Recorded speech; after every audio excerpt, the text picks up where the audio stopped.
एक भारत में एक जगह है, वहां भीड़ नहीं है ज्यादा, लेकिन बहुत अद्भुत जगह है। उस स्थान का नाम है जागेश्वर। क्या नाम है? जागेश्वर। उत्तराखंड में कमाऊ एक क्षेत्र है, नैनीताल वाला। वहां जब आप ऊपर जाएंगे तो वहां तीन स्थान है महादेव के, जागेश्वर, बागेश्वर और मुक्तेश्वर। जीवन में कभी अवसर मिले तो उन तीनों स्थानों का दर्शन जरूर करना। और तीनों स्थान पता कैसे हैं?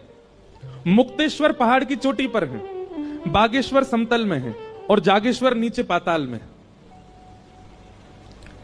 और जागेश्वर स्थान जो है ना, यहां पर महामृत्युंजय का जो मंत्र है वो वहीं प्रकट हुआ, जागेश्वर। इसीलिए उनका, वहां के महादेव का नाम है जागनाथ। वहीं से ही महामृत्युंजय प्रकट हुआ।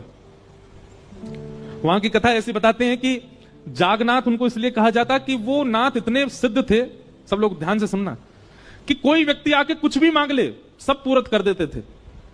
एक बार एक कहीं के राजा ने किसी अच्छे राजा की हिंसा की कामना उनसे की, वो तो सबको आशीष देते थे, बोले तथास्तु। ये बात जब आद्य गुरु शंकराचार्य जी को पता चली तो शंकराचार्य भगवान गए और वहां जाकर के महादेव से प्रार्थना की, बोले कलिकाल आने वाला है नाथ, आप यहां सबकी मनोकामना पूरी कर देंगे। कलयुग में लोग कुछ भी मांग सकते हैं, इसलिए हमारी प्रार्थना है कि आप अंतर्मुखी हो जाओ। तब ठाकुर जी वहां पर शांत हो गए। नहीं तो महादेव से जो मांगो वो मिलता था। आज भी वहां नियम है, रात्रि 6-7 बजे मंदिर बंद हो जाता है। और फिर उसके बाद वहां आप देखेंगे कि दंपति, पति पत्नी अपने हाथ में दिया लिए रात भर खड़े रहते हैं। कहीं के भी बहुत सारे दंपति चारों ओर से मंदिर को घेर के ऐसे हाथ में दिया लेके खड़े रहते हैं। और कब तक खड़े रहेंगे? सुबह जब तक मंगला के दर्शन नहीं खुलेंगे तब तक खड़े रहते हैं। क्यों? मंगला होती जैसी वो दीपक महादेव को अर्पित करते हैं तो जिनको संतान नहीं है उनको संतान की प्राप्ति होती, ऐसा वहां कहते हैं।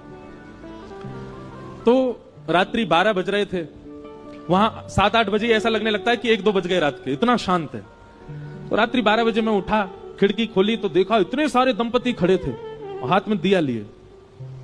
तब मैंने पूछा तो बोले ये सुबह जब मंगला होगी तब दिया रखेंगे और इन सबको संतान की प्राप्ति होगी।